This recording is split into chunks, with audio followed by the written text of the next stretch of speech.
నా కళ్ళలోకి సూటిగా చూడలేకపోతున్నావు కదూ? Yes, my eyes are so powerful. అట్లా గుడ్లగూబులా చూస్తుంటే ఎలా చూడను? ఓకే ఓకే, మనిద్దరం కాపురం చేయబోయే ముందు కొన్ని ముఖ్యమైన విషయాలు మాట్లాడుకోవాలి. చెప్పండి. రెండో ప్రపంచ యుద్ధం ఎందుకు వచ్చిందో తెలుసా? తెలియదండి. హిట్లర్ ఈగో హర్ట్ అవటం వల్ల. తెల్లవాళ్ళని మనం ఎందుకు తరిమి కొట్టామో తెలుసా? స్వతంత్ర కోసం, జెండా పండుగ రోజు చాక్లెట్ల కోసం కాదు, భారతీయుడు ఈగో హర్ట్ అవటం వల్ల తెల్లవాళ్ళని మనం తరిమి కొట్టాం. భార్యాభర్తల మధ్య గొడవలు ఎందుకు వస్తాయో తెలుసా? తెలియదండి. ఒకళ్ళ ఈగోలు ఒకళ్ళు హర్ట్ చేసుకోవటం వల్ల. ఈ ప్రపంచంలో గొడవలన్నిటికీ కారణం ఇగో ఇగో ఇగో ఇగో. ఆహా, ఎస్. ఇంతకు ఈగో అంటే ఏంటండి? ఇగో అంటే ఆత్మగౌరవం. ఆత్మగౌరవం అంటే సెల్ఫ్ రెస్పెక్ట్ కదండి? దీనికి నాకన్నా ఎక్కువ తెలిసినట్టుంది. మరి ఈగో అంటే? ఈగో అంటే అహం, నేనే అన్న పొగరు. మరి తెలుసు కూడా ఈగో అంటే ఏంటని అడుగుతావా? ఇప్పుడు మీకు కాలింది కదా. ఇలా ఈగో హట్ చేసుకోవడం వల్ల భార్యాభర్తలు గొడవ పడి విడిపోతున్నారు అంటారు. అంతే కదండి? మరి అన్ని తెలిసే ఎందుకే హట్ చేశావు? మీరు థియరీ చెప్పారు, నేను ప్రాక్టికల్ చేశా. మీరు చెప్పింది నాకు బాగా అర్థమైందండి. ఇది పెద్ద దేశముదురు, దీని పొగరనసాలి. చెప్పండి, ఆగిపోయారేం? ఇక నుంచి మనిద్దరం ఒకళ్ళ ఈగోలను ఒకళ్ళు హర్ట్ చేసుకోకూడదు, అలాగని ఈగో చంపుకుని బతకూడదు. ఇద్దరం కలిసి ఒక ఒప్పందానికి వద్దాం. ఒప్పందమా? ఏంటండి అది? ఏం లేదు, వారంలో 7 రోజులు ఉంటాయి కదా. 3 రోజులు నువ్వు నన్ను డామినేట్ చేయి, 3 రోజులు నేను నిన్ను డామినేట్ చేస్తా. బట్ సండే మాత్రం నో డామినేషన్, ఓన్లీ ఫ్రెండ్షిప్. ఇంతకు డామినేషన్ అంటే ఏంటండి? ఇది తెలిసి అడుగుతుందా తెలియక అడుగుతుందా? ఏమైనా సరే దీనికి థియరీ చెప్పకూడదు, ప్రాక్టికల్స్ చేసి చూపించాలి. చెప్పండి, డామినేషన్ అంటే ఏంటండి? ఒకసారి పైకిలే, నేల మీద కుక్కలా పాకు. చి, నేను చెయ్యను. నువ్వు చెయ్యాలి. అప్పుడే నా పెళ్ళాం నా దగ్గర కుక్కలా పడిందని నా ఈగో సాటిస్ఫై అవుతుంది, నా అహం చల్లారుతుంది. దీన్నే డామినేషన్ గేమ్ అంటారు. ఈ గేమ్ అంటే నీకు ఇష్టమేనా? ఎక్కడ ఇది?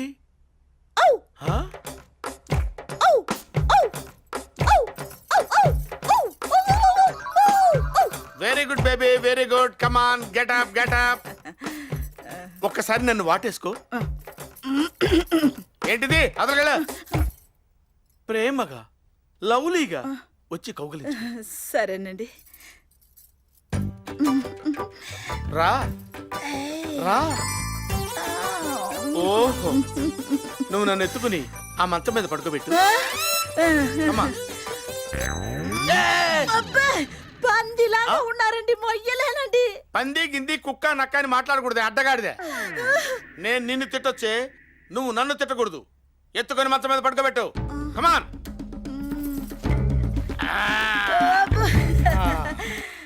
ఏంటే ఏంటి అప్పుడే పడుకుంటున్నావు? లేచి కాళ్ళొద్దు. ఏంటే విసుక్కుంటున్నావు? ఏ పని చేసినా నవ్వుతూ చేయాలి. నవ్వు. ఎడంకాలి చిటికిన వేలు కొంచెం దురదగా ఉంది, గోకు. నవ్వుతూ. అది. ప్రవీణ్ నాకు ఫోన్ చేసింది ఈ బంగ్లా నుంచి. ఆ ఫోన్ నెంబర్ ఉన్న అడ్రస్ ఇదే.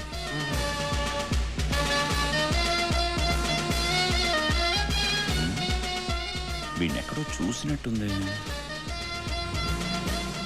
విశ్వనాథ్ గారి ఇంట్లో చూశాను. వాడి కూతురు పెళ్లి చేస్తున్నాడు అనమాట. వాడు వాళ్ళకం చూస్తుంటే కూతురు పెళ్లి చేస్తున్నట్లేదు. కూతురు వయసులో ఉన్న అమ్మాయిని వాడే చేసుకుంటాడేమో అని డౌట్ గా ఉంది. చూసావా అక్క, మన ఇద్దరు చాలదన్నట్టు మూడో దాన్ని తెచ్చుకున్నాడు. మన దగ్గర లేనిది దాని దగ్గర ఉన్నది ఏమిటో. వయసే పిచ్చి మామ, దొంగ సచ్చినోడు. మూసుకొని పదండి. ఏడ్చినంత చాలు కానీ దొరితే వీడి సంగతి ఏంటో చూద్దాం రా. ఏంటి ఏంటి ఎవడో చచ్చినట్టు ఏడుస్తారేంటి? దిష్టి తీసేయండి, లోపల తీసుకెళ్ళండి. నేను నా కోసం చేసుకున్నానా? మీకోసం కదా, ఏదో తోడు ఉంటుందని. తీసుకెళ్ళండి. Take care in side. జాగ్రత్తగా దగ్గర కూర్చోబెట్టుకోండి. ఏం బాబాయ్, ఎలా ఉంది ఫిగర్? సూపర్. నీకు మూడో పెళ్లి ఏంట్రా?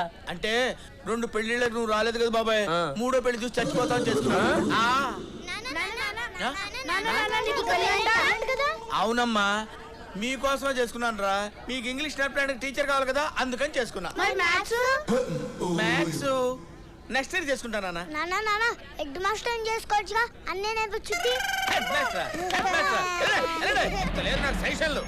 ఊరుకోమ్మా, ఏడవకు. ఆ సైతాన్ని పెళ్లి చేసుకునే కన్నా చావటం మంచిది. వీడింతేనమ్మా పెళ్లికి ఎదిగిన ఆడపిల్లలున్న తండ్రులకు వెతికి మరీ అప్పులిస్తుంటాడు. రుణమాఫీ పథకం కింద పెళ్లి చేసుకుంటాడు. మేము అలాగే ఇరుక్కున్నాం. మీనాక్షి మీనాక్షి మనం హనీమూన్ వెళ్ళడానికి సింగపూర్ అరేంజ్ చేశా. కాకపోతే టూర్ ప్రోకి ₹1,00,000 అంటున్నారు. అవసరమా అని ఆలోచిస్తున్నా. అయితే ఓ పని చేయండి, ఏంటి? ఆ అమ్మాయిని ఒక్కదాన్ని పంపించేసేయండి. మీరు ఎలాగో అక్కడికి వెళ్ళి చేసేదే లేదా? నోర్మోయ్, ఏంటి బాగుతున్నావు? మా ఆయన విమానం మాత్రం బాగా ఎక్కుతాడమ్మా. మీనాక్షి హలో, ఏంటమ్మా అలా పెడతావు మొహం? మనం హనీమూన్కి ఎక్కడికి వెళ్దాం? రసికుడే సూసైడ్ పాయింట్ కి. సూసైడ్ పై చీరలు జపాన్ చీరలు, జార్జెట్ చీరలు, వాయిల్ చీరలు, కామాక్షి చీరలు కూడా ఉన్నాయి. అయ్యగారు లోపల లంగాలు కూడా ఉన్నాయి. కడితే 40 అండి, ఉత్తితే 20 అండి. ఏమండి కావాలండి? లోపల లంగాలు చీరలు ఆయ్. నీకు వ్యాపారం నేర్పిన ఎదవేపడరా లోపలమా అమ్మగారిని చూపించా. అత్తగనండి. అమ్మగారి చీరలు, అమ్మగారి లంగాలు. అయ్యగారు అయ్యగారు అయ్యగారు అయ్యగారు ఏంట్రా ఏమైంది? పుచ్చుకోండి. పిచ్చికలాగా కిచకిచలాడుతూ బుచ్చుకో ఏంట్రా ఏమైంది? అదే అండి, మీరు లోనకి వెళ్ళి అమ్మగారికి చీరలు చూపించమన్నారు కదండి. అవును, నేను లోనకి వెళ్ళండి తలుపు ఇలా తీశానండి. అయ్యి బాబాయ్, బుచ్చుకండి బాబు. లోపలేం చూసావురా? అబ్బే, నేను చూడలేదండి. చెప్పా. అదేనండి, నేను ఇలా చీర చూపిద్దాం అనుకుంటున్నానండి. అప్పుడే అమ్మగారు చీర కట్టుకుంటున్నారండి. ఇంకేముందండి, బుచ్చుకండి. రేయ్, నేను వెళ్ళాలని వెళ్ళలేదండి, చూడలేదు.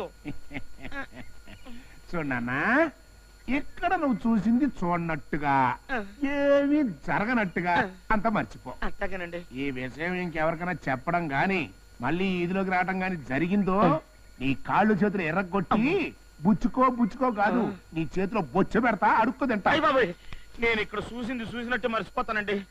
ఏమనుకోకండి. అలాగే పో. వస్తానండి. జాగ్రత్త.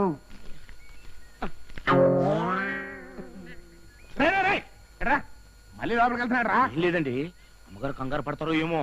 అమ్మగారు మీరు ఏం కంగారు పడకండి. ఈ విషయం మన ఇద్దరి మధ్యన ఉంటది. మూడో కంటికి తెలియని అని అమ్మగారికి ధైర్యం చెప్పొస్తానండి. ఏనానా, ఎక్కడ నిజంగా ఆ సీన్ జరిగినట్టు అది నువ్వు చూసినట్టు నువ్వేమో అమ్మాయిని బోధార్చడం. నీ బతుకు ఒక ముట్టి ట్యాంకర్ ఒకటి కుక్కలతో కనిపించి మున్సిపాలిటీ తొక్కబడేస్తా. బేరాలన్నీ సెటిల్ చేసి హోటల్లో టిఫిన్ చేద్దామని ఎలాగొచ్చాను రా. ఉంటాను. ఎవరు లేడేటి?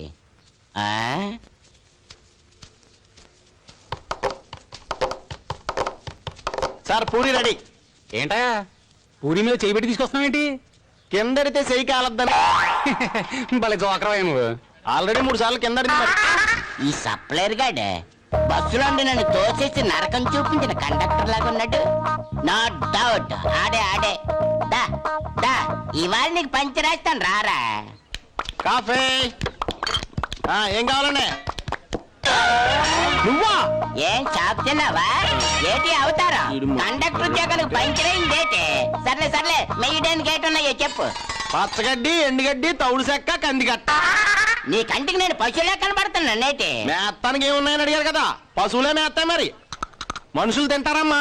ఓహో, ఈడు ఈ రూట్ లో వచ్చాడనమాట. సర్లే తినడానికి ఏటున్నాయో అయ్యానో చెప్పు. ఇడ్లీ, పూరి, వడ, ఉప్మా, దోశ. ఒక దోశ. ఈ దోశ కాదు, ప్లేట్. ప్లేట్ గురించి తెలుసు కానీ దోశ గురించి తెలియదేంటి? ఏయ్, ఏ దోశ కావాలి? Plain dosa, onion dosa, masala dosa, set dosa, wheat dosa, steam dosa, 70mm dosa, IMAX dosa, Mysore dosa. ఏటి ఈ హోటల్లో ఇన్ని టైప్ దోశలు ఉన్నాయి ఏటి? ఏయ్! ముందు హోటల్లో ఎన్ని రకాల దోశలు ఉన్నాయో తెలుసుకో. అలాగే. ఆ తర్వాత ఏ దోశ కావాలో ఆలోచించుకో. ఆ తర్వాత ఆర్డర్ ఇయ్యి. ఆగలాగా గివింగ్ రెస్పెక్ట్, టేకింగ్ రెస్పెక్ట్. ఇప్పుడు సప్లర్ నేను కస్టమర్. కస్టమర్ ఏది కావాలో తీసుకురా. సార్ మీకు ఏ దోశ కావాలో చెప్పండి సార్. టోపీ దోశ. టోపీ దోశ? ఏ టోపీ దోశ అంటే కూడా నీకు అర్థం కాలేదా? తప్పగా అది టోపీ దోశ. ఇది టోపీ దోశ. ఇలాగున్నారండి సప్లర్లే. టోపీ దోశ అంటే తెలుగునోరందరికీ సప్లర్ ఉద్యోగం ఇచ్చేస్తే ఎంత స్టార్ హోటలైనా మటాసే. పైపెచ్చు ఈ హోటల్లో ఎన్ని రకాల దోశలు ఉన్నాయో తెలుసుకోవాలట, అప్పుడు రావాలట, ఆర్డర్ ఇవ్వాలట. నీలాంటి చదువు రెండాలందరూ దాన్ని మామూలు దోశ అంటారు. నాలాంటి చదువు వచ్చిన వైట్ క్లాస్ వాళ్ళందరూ టోపీ. ఏంటి అర్థమైందా? ఎలా తీసురా. ఎలా 2 సార్లు నువ్వు నాకు జల కొట్టావు కదరా, ఈసారి నేను నీకు జల కొడతాను. నువ్వు తీసుకొచ్చే దోశలో ఈ వెంట్రుకేసి నీ సప్లై పోస్ట్ పంచర్ వేసి నిన్నింటికి పంపించకపోతే నా పేరు రిక్షా కొండయ్యే కాదురా. ఈ వీడియో మీకు నచ్చినట్లయితే లైక్ చేయండి, షేర్ చేయండి. ఇలాంటి మరిన్ని సరికొత్త సినిమా వీడియోల కోసం ఛానల్ ని సబ్స్క్రైబ్ చేయండి. అలాగే ఇక్కడ ఉండే ఈ గంట సింబల్ ని క్లిక్ చేయండి. మేము అప్డేట్ చేసే ప్రతి వీడియో నోటిఫికేషన్స్ మీకు వచ్చేస్తాయి.